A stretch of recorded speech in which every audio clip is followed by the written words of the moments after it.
నాకు కూడా డౌట్ వస్తోంది అని గగన్ అంటే, "నువ్వు కూడా ఏంటి బావా పూరి ఏదో మాట్లాడుతూ ఉంటే దానికి వంత పాడుతున్నావు" అని భూమి అంటుంది. "షాపింగ్ మాల్‌లో కూడా అంటి ముట్టనట్లు ప్రవర్తించాడు కదా వదిన" అని పూరి అంటే, "చూడు మీరిద్దరూ ఎలా ఉన్నారో మీరు చెప్తే కానీ మాకు తెలీదు కదా!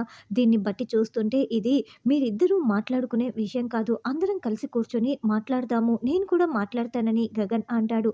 "అయ్యో బావ మీరు కూడా ఏంటి బావ ఇలా మాట్లాడుతున్నారు?" పూరి మనసులో ఇంకా అనుమానం పెంచేస్తున్నావు ఏంటి బావా? వాడి గురించి మీకు తెలుసా? నాకు తెలుసా? చిన్నప్పటి నుంచి కలిసి పెరిగాం కదా! వాడు అంతే చెప్తే అర్థం చేసుకోడు. వాడి మనస్తత్వమే అంతా అని భూమి అంటే, "వదిన నువ్విది శివని సమర్థిస్తున్నట్లు లేదు. ఏదో కప్పిపుచ్చుతున్నట్లు ఉంది" అని పూరి అంటుంది. పూరి "నువ్వు శివని అనుమానిస్తున్నావు ఓకే. కానీ నువ్వు దాన్ని భూమిపై రుద్దుతున్నావు చూడు దట్స్ నాట్ కరెక్ట్. భూమి ఏం చెప్పినా నిజమే చెప్తుంది" అని గగన్ అంటాడు. అరే! తను మన కోసం నిలబడి చేస్తోంది అని గగన్ అంటే, "సరే అన్నయ్య ఇప్పటి వరకు జరిగిందంతా వదిలేసేయ్. ఈరోజు సరదాగా షాపింగ్‌కి రమ్మని చెప్పాము. కానీ ఏదో పని ఉందని చెప్పి ఫ్రెండ్‌ని కలవటానికి వెళ్ళి తప్పించుకున్నాడు. ఇప్పటి వరకు ఇంటికి రాలేదు. అట్‌లీస్ట్ ఎవరిని కలవటానికి వెళ్తున్నాడో అయినా నాకైనా ఫోన్ చేసి చెప్పాలి కదా అన్నయ్య. ఈ సమయంలో నాకంటే ఇంపార్టెంట్ ఇంకెవరుంటారన్నయ్య చెప్పు" అని పూరి ప్రశ్నిస్తూ ఉంటుంది. పూరి "నువ్వు అంతా రాంగ్‌గా అర్థం చేసుకుంటున్నావు. వాడు ఫ్రెండుని కలవటానికి కాదు వెళ్ళింది. ఒక ప్లాన్ మీద వెళ్ళాడు" అని భూమి అంటే, "ఏంటొదినా ఆ ప్లాన్" అని పూరి అంటుంది. "ఇప్పుడు ఆ ప్లాన్ ఏంటో నేను చెప్పానంటే అంతా చెడగొట్టిన దాన్ని అవుతాను కదా! కాబట్టి నన్నడక్కు" అని భూమి అంటే, "లేదు వదిన నాకిప్పుడు తెలియాల్సిందే" అని పూరి ప్రెజర్ చేస్తూ ఉంటే, అది నీకోసం ఒక గిఫ్ట్ కొనటం కోసం వెళ్ళాడని భూమి అబద్ధం చెప్తుంది. అవునా? నిజమా? ఆ గిఫ్ట్ ఏంటి వదినా? అని పూరి అంటే, చూడు పూరి ఇంతసేపు నువ్వు శివని అనుమానించావు. ఇప్పుడు ఆ గిఫ్ట్ ఏంటో కూడా చెప్పేస్తే నీకు సర్ప్రైజ్ ఏముంటుంది చెప్పు? నువ్వు అడిగావని చెప్పి భూమి గిఫ్ట్ కొనడం కోసం వెళ్ళాడని నిజం చెప్పేసింది అని గగన్ అంటాడు. ఆ గిఫ్ట్ అయినా సర్ప్రైజింగ్‌గా ఉండని అని గగన్ అంటాడు. "అన్నయ్య ఇప్పుడు నాకు అర్థమైంది. నేను అనవసరంగా శివని అపార్థం చేసుకున్నానన్నయ్య. చాలా గిల్టీ ఫీలింగ్‌గా ఉంది" అని పూరి అంటే, "చూడు ఇంకేమీ మనసులో పెట్టుకోకు. శివ వచ్చిన తర్వాత ఆ గిఫ్ట్ తీసుకొని సారీ చెప్పేసి ఇద్దరు మనసు విప్పి మాట్లాడుకోండి. కాసేపు టైం స్పెండ్ చేయండి" అని గగన్ అంటాడు. "బావ మా తమ్ముడు వచ్చిన తర్వాత నేను ఇద్దరికీ వడ్డించి వస్తాను బావ మీరు వెళ్ళండి" అని భూమి అంటే, "వదిన నేను వడ్డిస్తాను కదా! నాకు ఆ మాత్రం చేత కాదా? అయినా వండి వడ్డించడం అంటే కష్టం కానీ వండిన అన్నం వడ్డించటం తేలికేలా వదిన. మీరు వెళ్ళండి నేను చూసుకుంటాను" అని పూరి అంటుంది. "అది కాదు నేనే వడ్డిస్తాను" అని భూమి అంటుంటే, "చూడు వాళ్ళకి కూడా ప్రైవసీ ఉండాలి కదా భూమి రా వెళ్దాం" అని గగన్ లాక్కు వెళ్తాడు. "అయ్యో! గిఫ్ట్ తీసుకురావటం కోసం వెళ్ళాడని నేను అబద్ధం చెప్పాను. ఇప్పుడు వాడు వచ్చిన తర్వాత దొరికిపోతాడా ఏంటి? బావేమో నన్ను లాక్కు వెళ్తున్నాడు" అని భూమి టెన్షన్ పడుతూ ఉంటుంది. తరువాత టెర్రస్ మీద శివ, బిందు ఇద్దరూ కూడా మాట్లాడుకుంటూ ఉంటారు. "ఏంటి మా అపూర్వ అత్తయ్యకి మనమిద్దరం ప్రేమించుకుంటున్నామని నిజం తెలుసా? అయినా కూడా ఏమీ తెలియనట్లు ఇన్ని రోజులు ఉండిపోయిందా?" అని బిందు అంటే, "అవును. అపూర్వ గారు చాలా తెలివైన వాళ్ళు. అవకాశం కోసం ఎదురు చూస్తూ ఉంది. ఏదైతేనేం ఇప్పుడు మన ఇద్దరికీ పెళ్లి చేస్తానని ఆవిడే చెప్తోంది కదా!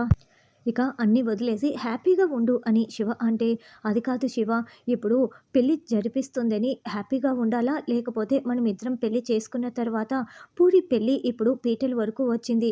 మనం పెళ్లి చేసుకుంటే అప్పుడు గగన్ అన్నయ్య, భూమి వదిన మనల్ని ఎంతలా ద్వేషిస్తారు. నువ్వు ఒక్కసారి ఆలోచించు" అని బిందు అంటే, "నువ్వు కూడా మా అక్కలాగే మాట్లాడతావు ఏంటి బిందు? మనం ప్రేమించుకుంటున్నామని నిజం తెలియక గగన్ బావ పూరితో పెళ్లి చేస్తున్నాడు. కానీ నిజం తెలుసుకున్న భూమి అక్క మన గురించి కనీసం ఏమైనా ఆలోచించిందా? ఎంతసేపు ఆ ఇంటి పరువు గురించి, ఆ ఇంటికి ఏదో ఒకటి చేయాలన్న దాని గురించి ఆలోచిస్తుందే కానీ మన ప్రేమ గురించి అస్సలు ఆలోచించటం లేదు. ఇప్పుడు అలాంటి భూమి అక్క కోసం మన ప్రేమను త్యాగం చేయాలా ఏంటి?" అని శివ అంటే, "అమ్మో! త్యాగం లాంటి పెద్ద పెద్ద మాటలు అస్సలు మాట్లాడకు. సరే మా అపూర్వ అత్తయ్యే పెళ్లి జరిపిస్తోంది కదా! హ్యాపీగా ఉందాం" అని బిందు కూడా అంటుంది. "చూడు అయినా ఇందులో తప్పేముంది? ఇప్పుడు మా భూమి అక్క శరత్చంద్ర గారి మాట వినకుండా మా గగన్ బావ ప్రేమని దక్కించుకుంది కదా! రేపు గగన్ బావకి నిజం తెలిసినా కూడా త్వరగానే క్షమించేస్తాడు. కానీ మా భూమి అక్క క్షమించటానికి కాస్త ఎక్కువ సమయం తీసుకుంటుంది. ఏదైతేనేం మనం ఇద్దరం పెళ్లి చేసుకోబోతున్నాము" అని శివ అంటే, ఈ మాట వింటుంటే నాకు ఎంత సంతోషంగా ఉందో అని బిందు చాలా సంతోషపడుతూ ఉంటుంది. తర్వాత శివ ఆటోలో ఇంటికి వస్తాడు. పూరి గార్డెన్‌లోనే కూర్చొని ఎదురు చూస్తూ "శివ వచ్చేసావా?" అని పూరి సంతోషంగా ఎదురు వస్తుంది. "నా కోసం ఎందుకు ఎదురు చూస్తున్నావు? వెళ్ళి పడుకొని ఉండొచ్చు కదా!" అని శివ అంటాడు. "అదేంటి నేనెలా పడుకుంటాను? నువ్వు నా కోసం ఏదో సర్ప్రైజింగ్ గిఫ్ట్ తీసుకువస్తున్నావని భూమి వదిన చెప్పిందని" పూరి అనడంతో, "ఓహ్! అక్క ఏదో సర్ది చెప్పటానికి అలా చెప్పి ఉంటుంది. పోనీలే ఇప్పుడు పూరికి అయినా నిజం చెప్పేస్తాను. భూమి అక్క నాకు ఎలాగో సపోర్ట్ చేయటం లేదు కదా! పూరి అయినా నిజం తెలిస్తే నన్ను అర్థం చేసుకుంటుంది" అని మనసులో అనుకుంటూ, సర్ప్రైజింగ్ గిఫ్ట్ అంటూ ఏమీ లేదు. ఇదొక షాకింగ్ నిజం. ఇది చాలా పెద్ద షాకింగ్ నిజం. ఒకవేళ ఇది ఇప్పుడు చెప్పలేదనుకో, పెళ్లయిపోయిన తర్వాత మనం జీవితాంతం ఇద్దరం బాధపడుతూ ఉండాల్సి వస్తుంది. బహుశా నువ్వు నన్ను రోజు నిలదీస్తావు. నేను నిన్ను ప్రేమించట్లేదు అని శివ నిజం చెప్పేస్తాడు. దాంతో పూరి కన్నీళ్లు పెట్టుకుంటూ చాలా షాకింగ్‌గా వింటూ కుప్పకూలిపోతూ ఉంటే, సరిగ్గా అప్పుడే భూమి క్లాప్స్ కొడుతూ అక్కడికి వస్తుంది. "అబ్బబ్బబ్బబ్బా! ఏం షాకింగ్ సర్ప్రైజ్ ఇస్తున్నావురా! పూరి ఇదంతా నిజమనుకున్నావా? వీడు షాకింగ్ సర్ప్రైజులు నీకు ఇస్తున్నాడు" అని భూమి చెప్తుంటే, "అంటే శివ నన్ను ప్రేమించట్లేదని చెప్పింది నిజం కాదా?" అని పూరి అంటుంది. లేదు. వీడు ఎలాంటి వాడో తెలుసా? ఒకసారి వీడి ఫ్రెండ్‌కి ఫోన్ చేసి మీ కుక్క చనిపోయిందని అబద్ధం చెప్పాడు. తీరా వాడు వచ్చిన తర్వాత హ్యాపీ బర్త్‌డే అంటూ వాడికి సర్ప్రైజ్ ఇచ్చాడు. వీడి సర్ప్రైజ్‌లన్నీ ఇలాగే ఉంటాయని భూమి చెప్పటంతో, థాంక్ యూ వదిన. నువ్వు కనుక ఈ మాట చెప్పి ఉండకపోయి ఉంటే నా గుండె ఆగిపోయి ఉండేది అని పూరి ఏడుస్తూ భూమిని హగ్ చేసుకుంటుంది. వీడు ఇంకోసారి ఇలాంటి షాకింగ్ సర్ప్రైజులు ఇవ్వడులే నేను చూసుకుంటాను అని భూమి చెప్తుంది.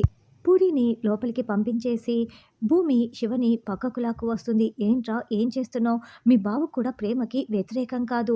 ఇప్పుడు పూరి పెళ్లి నీతో జరుగుతోందని ఊరంతా తెలిసిపోయింది. ఈ ఇంటి పరువుని కాపాడరా" అని చెయ్యి పట్టుకొని వేడుకుంటూ ఉంటుంది. "చూడు పూరితో పెళ్లి అయ్యేంత వరకు బిందుని ప్రేమిస్తున్నానన్న విషయం ఇంకెవరికైనా చెప్పావా? నా మీద ఒట్టే. నేను చచ్చినంత ఒట్టే" అని భూమి ఒట్టు వేసుకొని వెళ్తుంది. తర్వాత గోరింటాకు, సంతోష్ రొమాంటిక్ సీన్‌ని మనకి చూపిస్తూ ఉంటారు.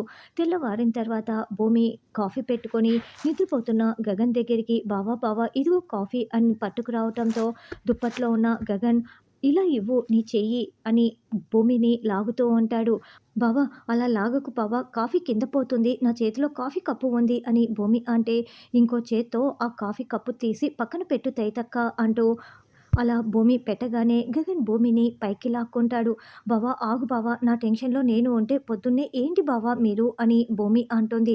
"ఏంటి టెన్షనా? ఏం టెన్షన్?" అని గగన్ టెన్షన్ పడుతూ అడుగుతూ ఉంటే, "అంటే శివ పూరిని పెళ్లి చేసుకుంటాడో లేదోనని నాకు చాలా టెన్షన్‌గా ఉంది బావ" అని భూమి నోరు జారుతుంది.